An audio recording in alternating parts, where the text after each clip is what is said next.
Timber, as spars for ships, was the first of British Columbia's exports and still remains our #1 resource.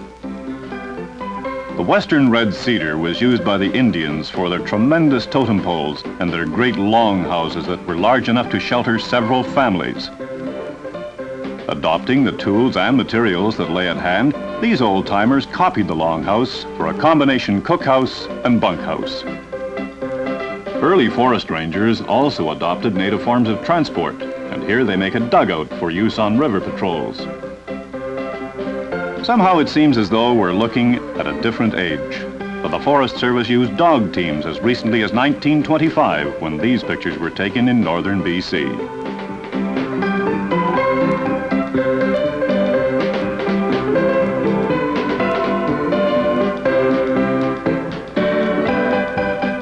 Possibly it's a bit unfair to relegate the horse to the level of an historical curiosity, since there are many rugged sections of the province where he's invaluable for packing supplies to men on remote fire lines.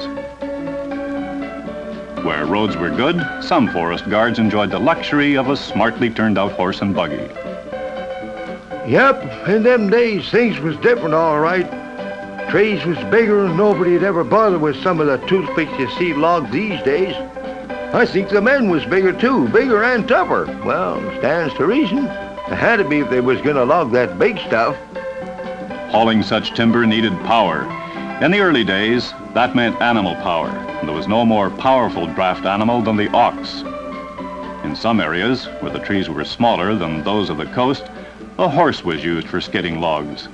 One can still find small operations where the horse is the most practical means of hauling.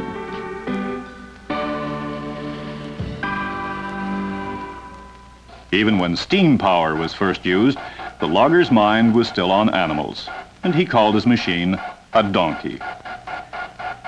Steam was gradually replaced by the internal combustion engine, and the tractor, which used the endless track developed for battle tanks in World War I, was a big advance, as was the logging arch that lifted the front end of a turn of logs free of forest debris. The tractor has the added advantage of being wonderfully suited to making its own roads through the bush. With the coming of road-building equipment, it was not long before the logging truck appeared, the first ones with no protective cab, and usually giving a bone-jolting ride on hard springs and solid rubber tires. Timber was cheaper then, and planked roads improved the ride and the speed of hauling.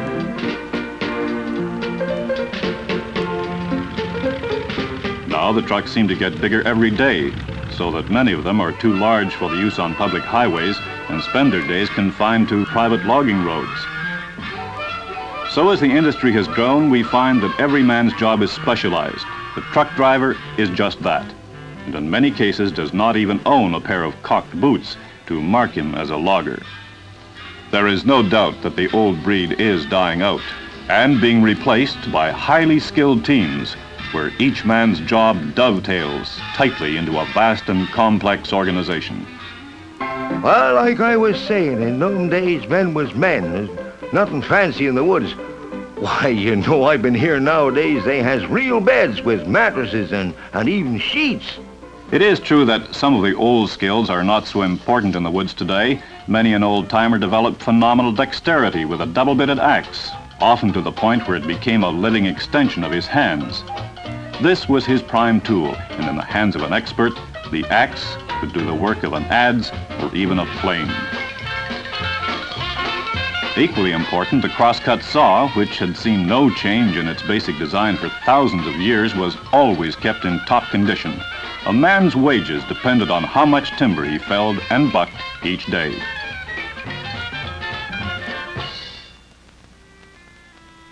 But even after the coming of modern machinery, there were still a few rugged individualists who used these two basic tools to bring logs to tidewater in the hope of building a little grub stake for themselves. They were the hand loggers. A few years ago, there were still some of them around, but it's doubtful if they operate today. They selected trees growing close to the shore, usually on a steep hillside, and often, it must be said, they weren't too concerned about who exactly owned the timber. If they chose wisely, they could fall their tree directly into the water. But if it landed a few yards up the hill, they could still get it afloat by the use of peavies and jacks.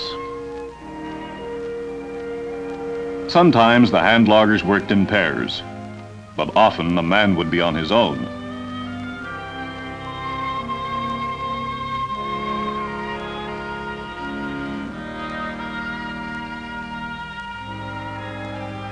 The idea of one man having the audacity to even imagine that he could handle huge sticks single-handed is astonishing to the city dweller.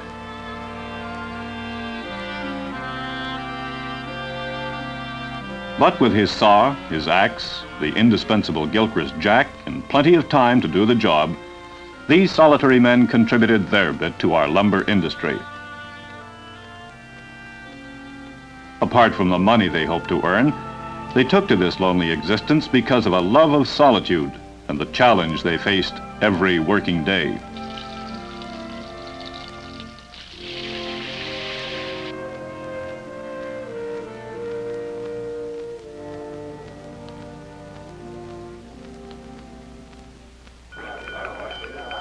Of course, even in those days, there were camps so big that no one need worry about lack of company. In our continual struggle to use our heads to save our muscle, it wasn't long before the gasoline engine was hooked onto the saw. First came a piston-like arrangement used for bucking, and this dangerous type of buzz saw was used in the 30s for bucking firewood.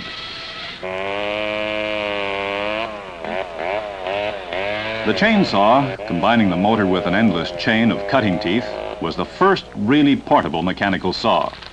As it was improved in weight, cutting ability, and reliability, the logger found less and less need for the axe that had for so long been his basic tool. Oh, things sure change.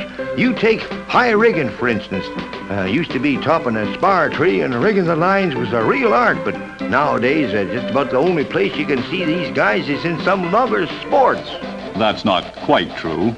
In some places, the natural spar tree is still used, usually in combination with gasoline or diesel donkey. But more and more, particularly on the bigger shows, the portable steel spar is taking over.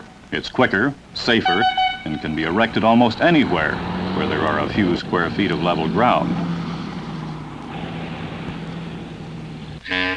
Our coastal waterways are still one of the cheapest and best routes for transporting logs to the mill, and the familiar log boom is still very much with us. But a flat boom is useless in open water, and the Davis raft was devised. Its building was time-consuming and difficult, with thick cables tying the whole mass into one huge bundle of timber that must later be broken down at the mill. It was an improvement to use the hulls of old ships as barges, but even here, each log had to be loaded and unloaded separately. Further thinking on the subject resulted in the development of the self-dumping barge. The latest of these even have their own cranes for loading, and dumping is accomplished by flooding compartments in one side of the hull until the vessel has enough list to allow the logs to slide into the water.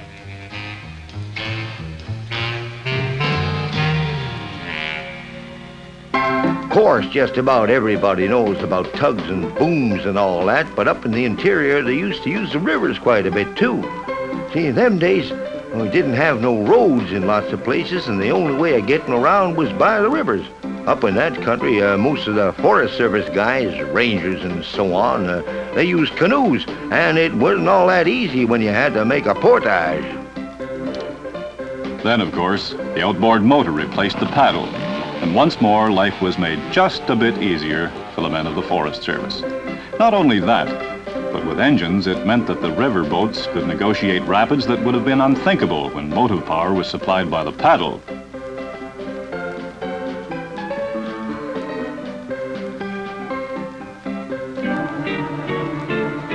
The latest development in this area is the jet boat, a shallow draft type of craft that has no propeller but is driven by a powerful pump that forces a jet of water astern. Not yet widely used, it can be invaluable in shallow waters, where a propeller-driven craft with its greater draft could not operate at all.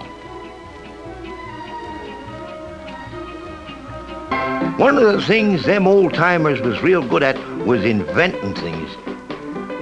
You know, little tricks and ideas to make things go just a mite easier. Like this here turnaround. Now, maybe some guy got the idea from a locomotive roundhouse or maybe a merry-go-round. No matter, don't matter at all. Thing is, it worked and saved space and time.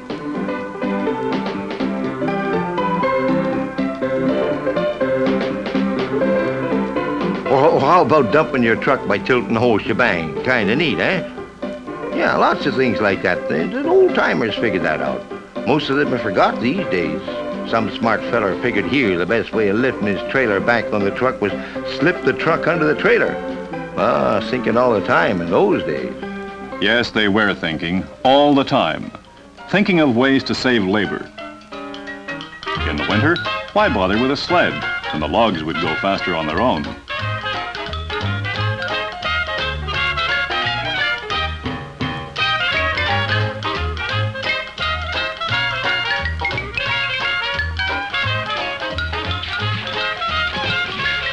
As we've said, water is one of the best ways to transport logs. And if the creek or river is not suitable, what better way than to make your own wooden canal to get the timber to the mills?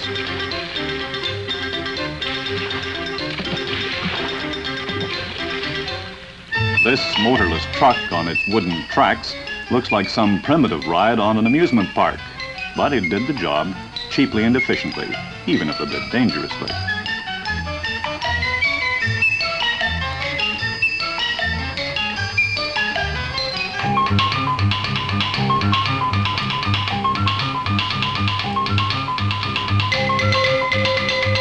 Ingenuity is still with us.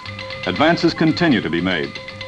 But nowadays, the complexity of the logging industry means that the foresters in charge are usually university graduates, as much at home in an office with a slide rule as out in the bush.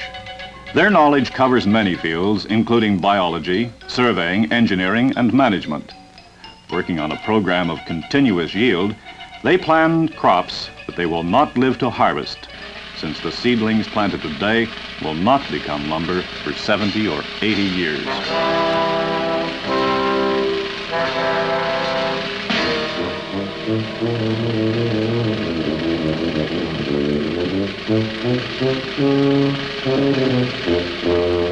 And although mechanization increases and the machines become larger and more complex and fewer men are needed to extract our timber crop, it's extremely unlikely that the day will ever come when the forest industry is fully automated.